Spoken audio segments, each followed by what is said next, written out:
본격 밀리터리 팟캐스트 밀떡을 시작합니다. 안녕하세요. 김세영입니다. 안녕하세요. 놀러온 정명섭 작가입니다. 안녕하십니까. 밀리터리 헤비토커 김대영 군사평론가입니다. 네, 반갑습니다. 미국 트럼프 대통령이 차세대 전투기 F-47 수주를 발표했습니다. 백악관에서 어떤 내용들을 언급했을까요? 사실 저는 이제 이거 발표하는 걸 보고 네. 깜짝 놀랐어요. 미국의 미 공군의 전투기 사업을 발표할 때 이렇게 백악관에서 한 적이 단 한 번도 없었어요. 단 한 번도 없었어요? 이번에 처음 이렇게 한 거예요. 그래요? 이제 세기의 전투기 사업이라고 불렸던 JSF, 네. 지금 이제 F-35 네. 그때 사업 때도 미 국방부 기자실 이제 브리핑룸에서 공개적으로 얘기를 F-35 선정됐습니다 얘기를 했고 과거에도 사실 이제 비슷하게 했는데 네. 그러니까 이게 약간 그래요. 이제 지금 이제 F-47을 보잉이 수주를 했고 요 전에 요걸 가리켜서 이제 NGAD 사업이라고 많이 네. 얘기를 했는데 사실은 우리가 전에 이제 한번 CCA도 한번 맞습니다. 했었잖아요. 네. 그때도 논란이 됐었죠. 이게 이렇게 무인기 좋은 게 나오는데 이게 굳이 비싼 유인기가 필요하냐 이제 논란이 있었는데 네. 47이란 넘버링에서 딱 뭔가 왔죠. 47이 이제 미공군 관계자들이 밝힌 게 47이 2차 세계대전 때 썼던 P-47 썬더볼트. 그것도 담고 네. 그다음 미국의 지금 대통령 47대 대통령 트럼프 대통령의 뜻도 담았다. 그러니까 이게 사실 힘든 사업이었는데 그렇게 트럼프 대통령을 설득을 시킨 것 같아요. 당신의 넘버링을 넣어줄게 이러면서 설득을 시킨 것 같아. 공식적으로는 아니라고 했지만 네. 네. 아름다운 숫자. 네, 47을 넣어줬고 그리고 이제 우리가 이렇게 미국 전투기 보면은 사실 저는 이제 요번에 보면서 넘버링을 굉장히 유심 있게 봤거든요. 네. 넘버링이요. 네. 예를 들어서 지금 5세대 전투기인 F-22는 20번대, 그렇죠. 그다음에 이제 F-35는 30번대, 네. 그다음에 우리가 이제 흔히 F-16, F-15, F-18 요걸 이제 보통 이제 티네이저 파이터라고 그래요. 네. 10대들이잖아요. 네. 10번대들. 그래서 티네이저 파이터라고 그래요. 네, 네. 근데 이번에 이제 40번대로 넘어간 거예요. 중년이네. 네, 중년.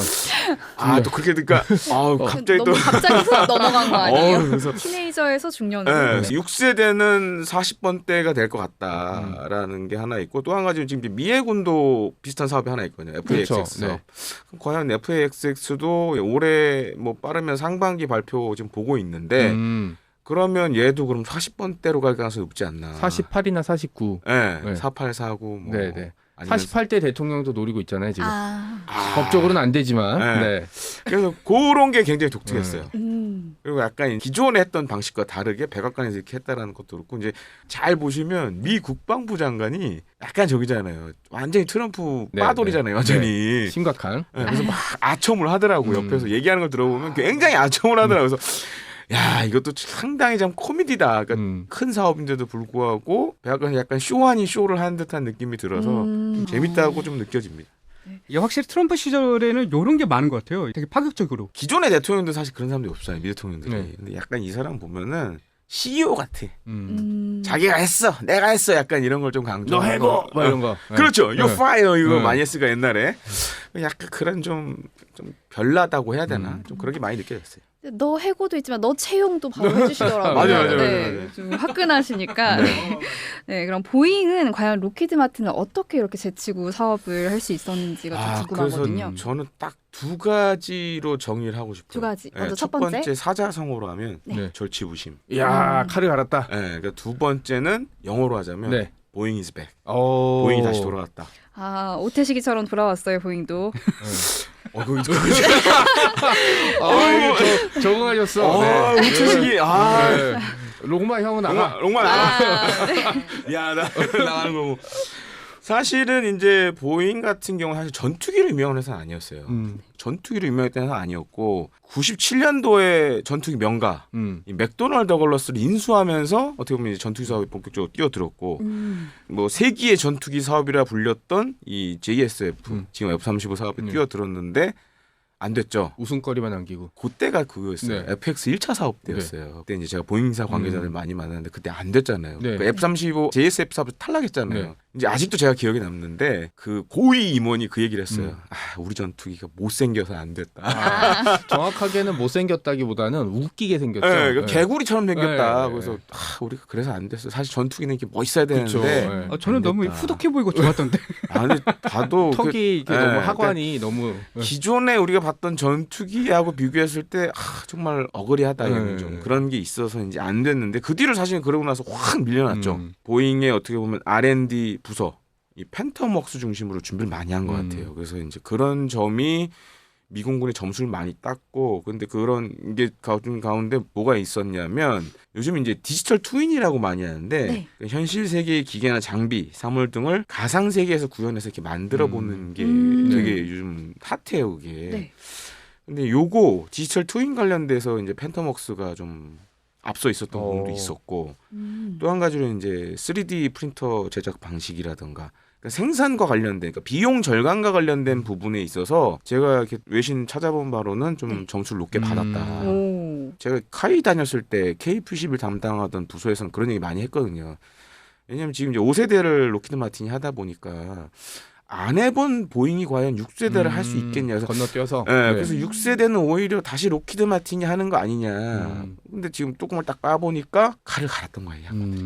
칼 갈아요 하면서 계속 맷돌에 갈았던 거예요.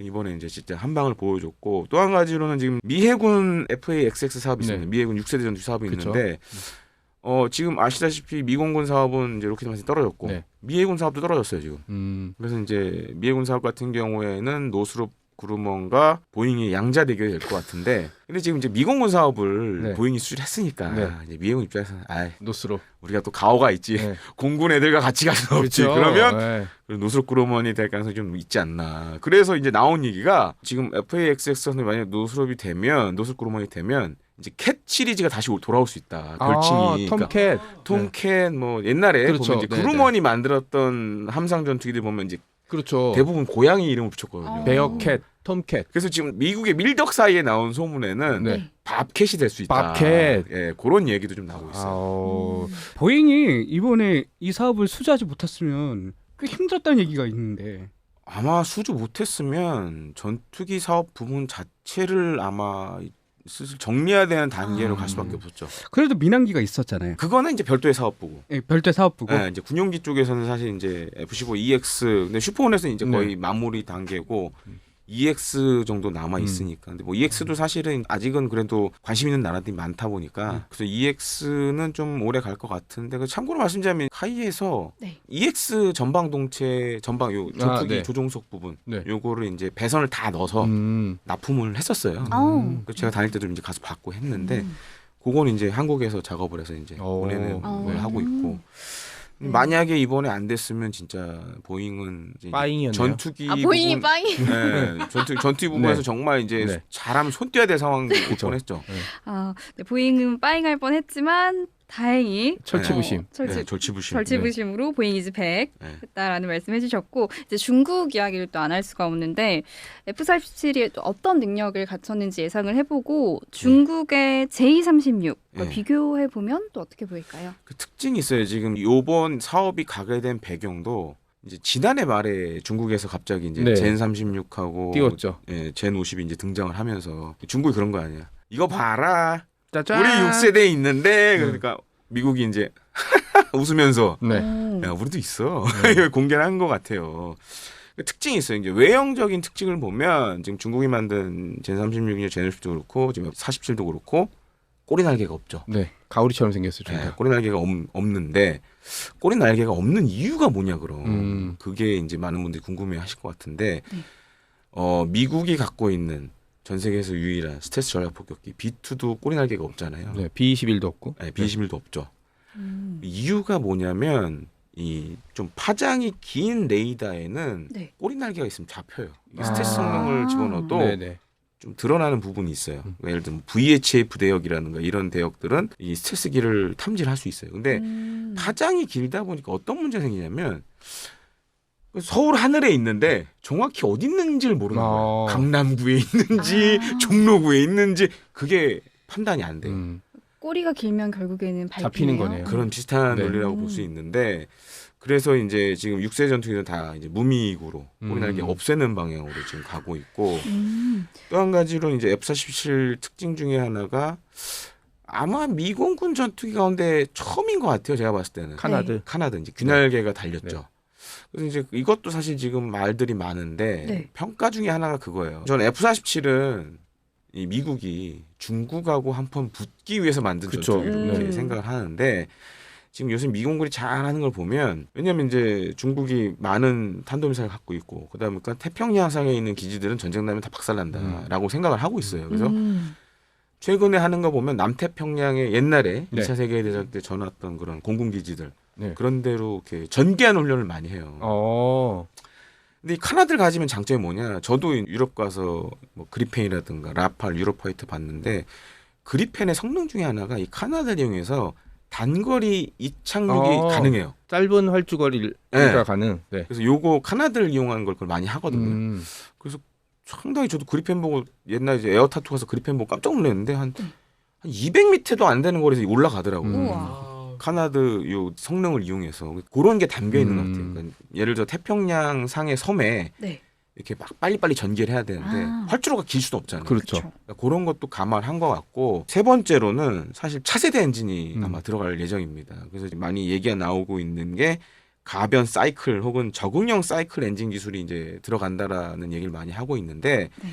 요 엔진 장점이 뭐냐? 지금 F-35 같은 경우 F-135 엔진을 장착을 하는데 요 기술을 집어넣으면 연비가 거의 2배 이상 항속거리가 늘어나는 뜻이네요. 그렇죠. 항속거리도 2배 이상 늘어난다고 지금 얘기를 하는데 그래서 지금 F-47 같은 경우에는 F-22 대비 항속거리 거의 2배로 봐요. 그렇죠. 가장 눈에 띄는 성능 중에 하나였으니까. 네, 추정치가 거의 2배로 보고 있고 속도 같은 경우에는 제가 봤을 때는 F-22 정도는 되지 않나. F-22. 네. 마하 랩터. 2를 넘나들이는. 네, 네. 근데 핵심은 그거예요. 슈퍼크루즈. 크루즈. 그게 사실 이제 F-22가 마하 1.75 네. 최고가 마하 1.75인데 과연 여기서 더 올라갔을지 아니면 그 정도 수준을 유지할지 왜냐하면 마하 1.75 정도 되면 이제 발생할 수 있는 문제가 뭐냐면 무장 투하 때 문제가 생길 수 그렇죠. 있어요. 왜냐하면 너무 속도가 빠르니까. 빠르니까.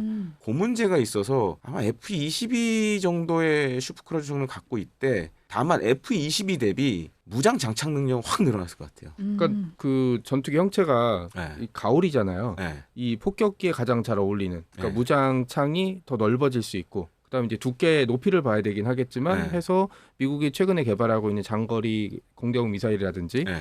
핵심이 결국은 저는 대한 미사일 정도로 보고 있거든요. 그러니까 지금 제가 추정치지만 네. 지금 F-35도 지금 개량하려고 하는 것 중에 뭐냐면 지금 이제 공대공 미사일을 암람을 4발밖에 못 달아요. 네, 내부 맞아요. 무장창에. 네. 근데 이걸 6발을 만들려고 그러거든요. 네.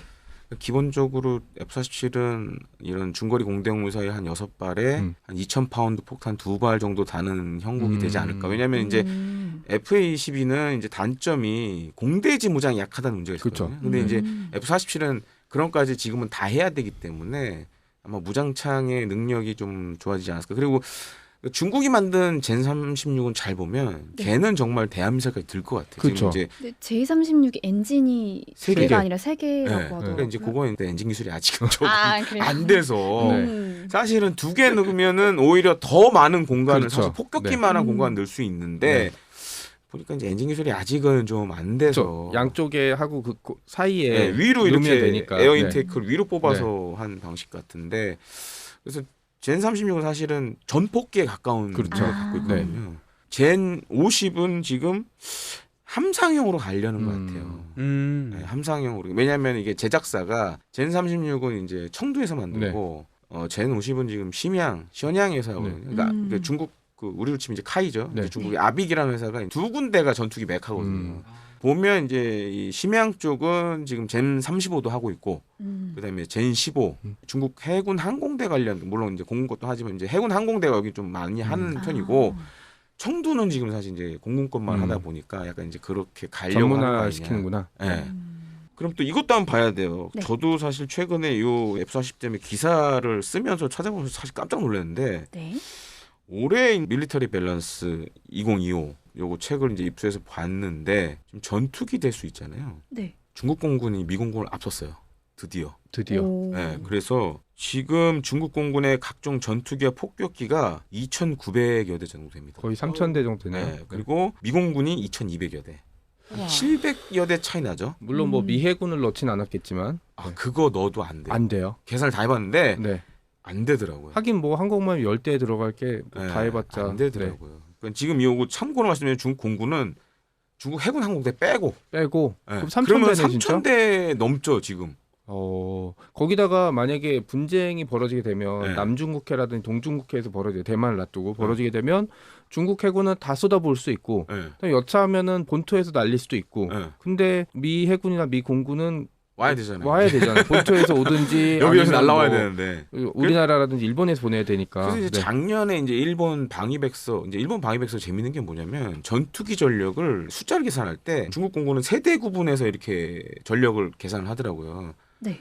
그래서 4세대, 5세대 전투기 포함하니까 거의 한 1,500대 돼요 지금 중국 공군이. 중국 이제 해공군. 그러니까 미국 입장에서는 어찌 됐든 네. 이게 안 할 수가 없는 게 양에 대응하기 위해서는 이제 질로 그렇죠. 앞서야 된다. 네. 이제 이런 것도 좀 포함이 돼 있는 것 같습니다. 양과 실 어떻게 보십니까? 좀 질이죠. 질. 네. 저도 뭐 하는데 양을 무시할 수가 없는 그쵸. 게 예를 들어서 그 6세 전투기 F-47이 한 30대가 떠서 막 이렇게 휘젓고 있는데 저쪽에서 다른 커버를 못하는 공역에서 나타나게 되면 이게 2차 세계대전 때 독일의 그렇죠. 그런 티거 딜레마가. 전차랑 똑같은 꼴이죠. 그러니까 두 개 다 놓칠 수는 없고 그래서 모든 전투기 하이앤 로우 전술을 쓰는 게 저는 그것 때문이라고 보고 있습니다. 그 F-47이 한 대당 1억 8천만 달러라는 말이 있습니다. 미 효율부 장관인 일론 머스크가 네. F-35에 대해서 멍청이들이나 만드는 전투기라고 했는데 F-47 발표한 이유 뭐라고 보시나요? 일단은 지금 이제 우리가 지난 시간에 한번 시시했지만 네. 군의 입장에서 봤을 때 군. 조직이라 생각하면 네. 무인기로 하게 되면 그러니까 공군의 유인 전투기가 없다라는 걸 상상할 수 있을까요? 약간 그런 이제 개념도 제가 봤을 때 있는 것 같고. 안고 없는 찐빵이랑 그쵸. 네, 단팥 없는 붕어빵이죠. 예, 그래서 이제 그런 것이 사실 반영이 됐고 사실 이제 일론 머스크 그 얘기해가지고 사실 X상에서 우리 밀덕들의 엄청난 또 욕을 먹었는데 맞습니다. 네. 그거예요. 이제 CCA 같은 경우에 사실 이제 많은 우리나라 기사들 보면 마치 육세 전투기의 핵심이 이제 유무인 복합으로 얘기를 하는데 네. 어차피 이제 CCA는 향후에 4세대 전투기도 적용이 될 거고 5세대 전투기 적용이 될 거고 그래서 개인적으로 봤을 때 6세대 전투기가 꼭 이거다라고 CCA를 해야 된다라고 얘기하는 건 약간 모순이 있다.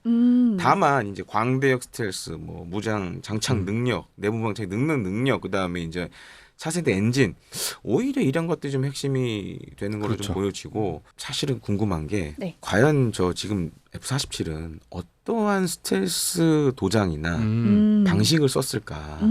제가 이제 2015년에 F-35 만든 공장 갔다 왔었어요. 우와. 미국의 포트워스 럭키드 마틴 공장 갔다 왔는데 그 공장의 길이가 1마일이에요. 생산 라인이. 그래서 거기서는 골프 카트 타고 이렇게 가요. 워낙 기니까.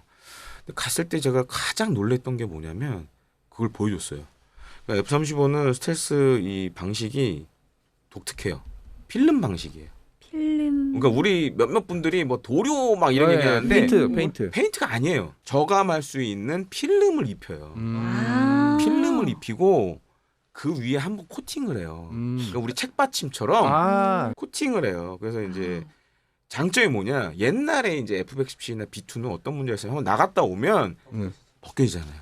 그래서 B2는 그게 되게 돈을 많이 잡아먹는 거라 해외에 전개하면 그 페인트 도장 때문에 이동형 이렇게 가건물 그런 시설들을 만들어야 돼요. 그래서 이제 다시 도장하는 작업을 해야 되는데 F-22부터 이제 필름 방식을 적용하면서 그게 필요 없었거든요.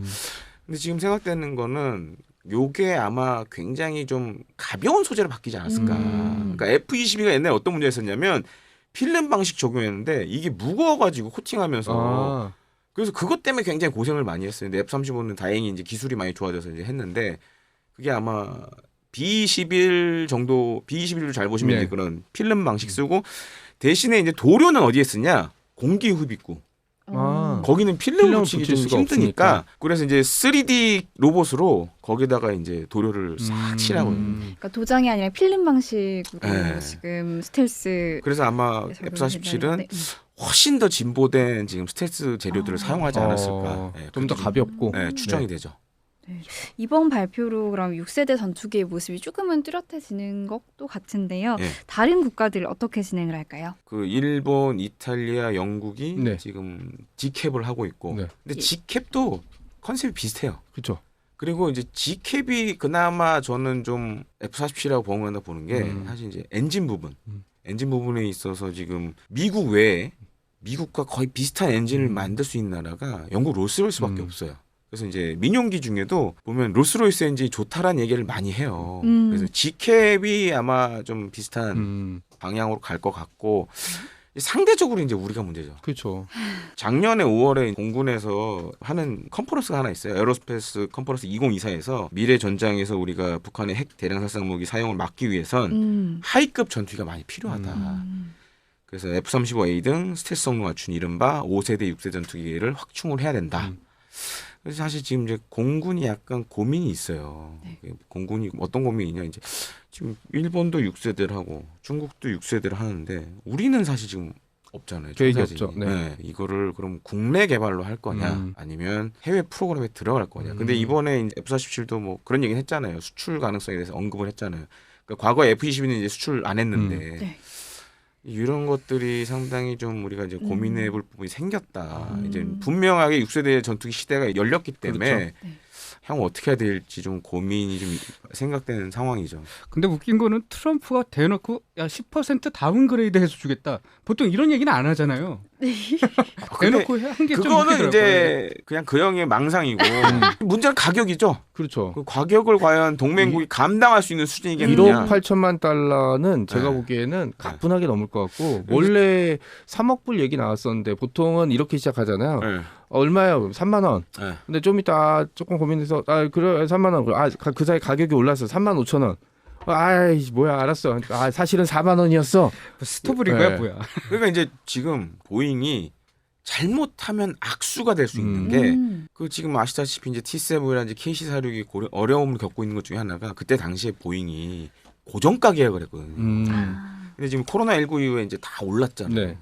계속 올라가는 거야. 근데 돈을 달라고를 못해. 계약이 돼 있으니까. 고정가 계약으로 해서. 네. 그러니까 이제 보잉도 문제가 프로그램 매니징을 잘못하면 또 잘못하면 또 수락에 빠질 수 있는 거죠. 네. 그런 부분에서는 좀 향후 좀 나가는 방향을 잘 봐야겠다라고 네. 생각이 듭니다. 뭐 절치부심과 보잉 이즈 100, 보잉 F-47의 압도적인 위력이 좀 기대가 되는 상황인데요. 또 새로운 소식이 있으면 다시 전해드리도록 하겠습니다. 밀리터리 팟캐스트 밀떡 여기서 마치겠습니다. 고맙습니다. 고맙습니다.